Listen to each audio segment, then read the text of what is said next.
വല്ലപ്പോഴും എരിയും പുളിയും ഒക്കെ വേണ്ടേ? ഇതതാ. അതെ, സിനിമാ മേഖലയുമായി ബന്ധപ്പെട്ട് ഇപ്പോൾ ഉയരുന്ന ഈ പുകിലെല്ലാം സിനിമയ്ക്കിടയിലെ മസാല പോലെ നാട്ടുകാർക്കുള്ള അല്പം എരിയും പുളിയും കിട്ടാനുള്ള ഐറ്റം മാത്രം. അത്രയേ ഉള്ളൂ. അതിനപ്പുറത്തേക്ക് ഇതിലൊന്നുമില്ല, ഒന്നും സംഭവിക്കത്തുമില്ല. ഇന്ദ്രൻസ് ഈ പറഞ്ഞതാണ് ഇതിൻ്റെ ഒരു വാസ്തവം. സിനിമാ മേഖലയിൽ ഒരു പൊളിറ്റിക്സിൻ്റെയും പവർ ഗ്രൂപ്പിൻ്റെയും ഒന്നും ഭാഗമല്ല ഇന്ദ്രൻസ് എന്ന നടൻ.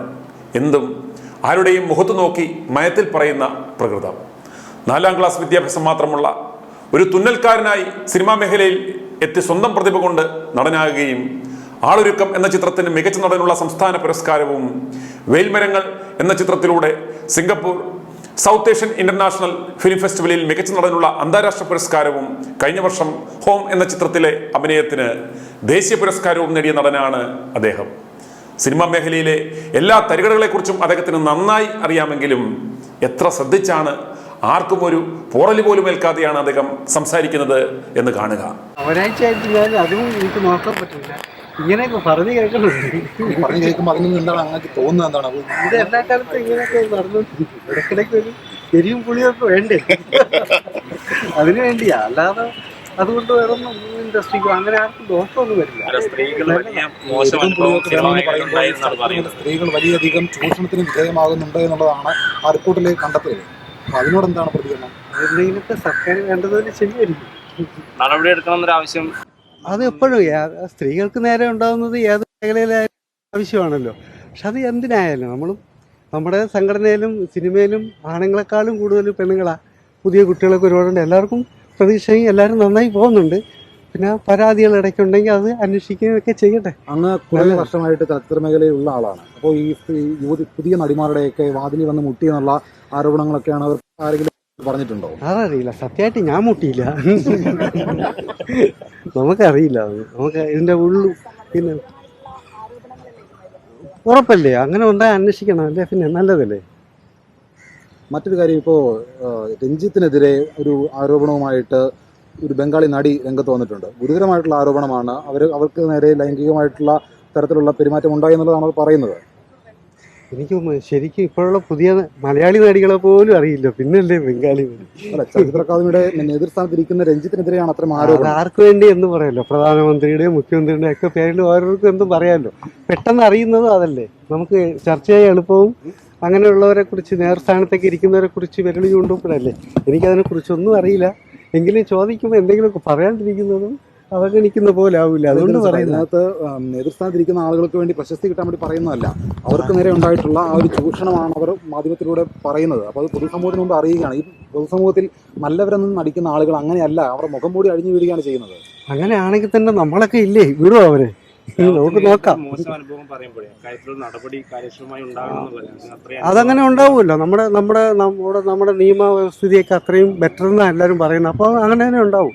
പ്രതീക്ഷ തന്നെയാണ്, നല്ല ശുഭപ്രതീക്ഷയാണ് എല്ലാത്തിനും. സർക്കാർ ഇടപെടണമെന്ന് അങ്ങ് പറയുകയാണ്. സർക്കാരാണല്ലോ ഇതിൻ്റെയൊക്കെ നോക്കിയതൊക്കെ, അവർ തന്നെ ആയിരിക്കുമല്ലോ അപ്പം മറുപടി. എനിക്കറിയില്ല. നമ്മളിപ്പോൾ കണ്ട ഇന്ദ്രൻസ് എന്ന് പറയുന്ന നടൻ നമ്മുടെ മലയാള സിനിമാ മേഖലയിലെ ഒരു ശരാശരി അഭിനയ തൊഴിലാളിയുടെ പ്രതീകമാണ്. സിനിമയെ നിയന്ത്രിക്കുന്ന തമ്പ്രാക്കൾക്കെതിരെ എന്തെങ്കിലും സംസാരിച്ചാൽ പിന്നെ ആ പഴയ തുന്നൽ പണിയുമായി വീട്ടിലിരിക്കേണ്ടി വരും എന്ന് അദ്ദേഹത്തിന് നന്നായി അറിയാം. അതുകൊണ്ടാണ് ഇത് എരിവും പുളിയും ഒക്കെ മാത്രമാണെന്ന് നിസ്സാരവൽക്കരിച്ചത്. ഇന്ദ്രൻസിനും ഒരു മകളുണ്ട്. അവരെ എന്തോ അദ്ദേഹം സിനിമാ മേഖലയിൽ ഇതുവരെ വിട്ടിട്ടില്ല. അഥവാ മകൾക്കാണ് ഇപ്രകാരം ഒരു ദുരനുഭവം ഉണ്ടായിരുന്നതെങ്കിൽ ഒരു അച്ഛൻ എന്ന നിലയിൽ ഇതിനകത്തുള്ള എരിവും പുളിയും മാത്രമാണ് മോളെ, നീ നന്നായി ഇതൊക്കെ ആസ്വദിച്ചാട്ടെ, അതുകൊണ്ട് നീ കഥ കടക്കേണ്ട, തുറന്നു മലർന്നു കിടക്കട്ടെ എന്ന് പറയുമോ? അറിയില്ല. അതവിടെ നിൽക്കട്ടെ. ഏതായാലും ഇന്ദ്രൻസിനെ നമുക്ക് അഭിനന്ദിക്കാതിരിക്കുവാൻ പറ്റില്ല.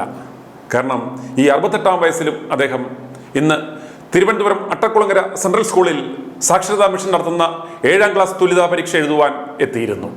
10ാം ക്ലാസ് തുല്യത നേടുക എന്നതാണ് ഇന്ദ്രൻസിന്റെ ഇപ്പോഴത്തെ മുഖ്യ ലക്ഷ്യം. 7ാം ക്ലാസ് ജയിച്ചെങ്കിലേ 10ൽ പഠിക്കാനാവൂ എന്ന സാക്ഷരതാ മിഷന്റെ ചട്ടപ്രകാരമാണ് അദ്ദേഹം ഇന്ന് പരീക്ഷ എഴുതുന്നത്.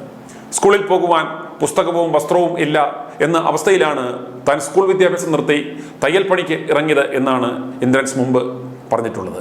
എന്നാൽ വായനാശീലം വിടാത്തതിനാൽ കുറേ കാര്യങ്ങൾ മനസ്സിലാക്കുവാൻ സാധിച്ചു. അത് വലിയ മാറ്റങ്ങൾ ജീവിതത്തിൽ ഉണ്ടാക്കിയെന്നും ഇന്ദ്രൻസ് നേരത്തെ പറഞ്ഞിരുന്നു. ഇന്ന് രാവിലെ 9:45 ഇന്ദ്രൻസ് 7ാം ക്ലാസ് തുല്യതാ പരീക്ഷ എഴുതുവാൻ തിരുവനന്തപുരം അട്ടക്കുളങ്ങര സെൻട്രൽ സ്കൂളിൽ എത്തിയപ്പോഴുള്ള ദൃശ്യങ്ങൾ കാണുക.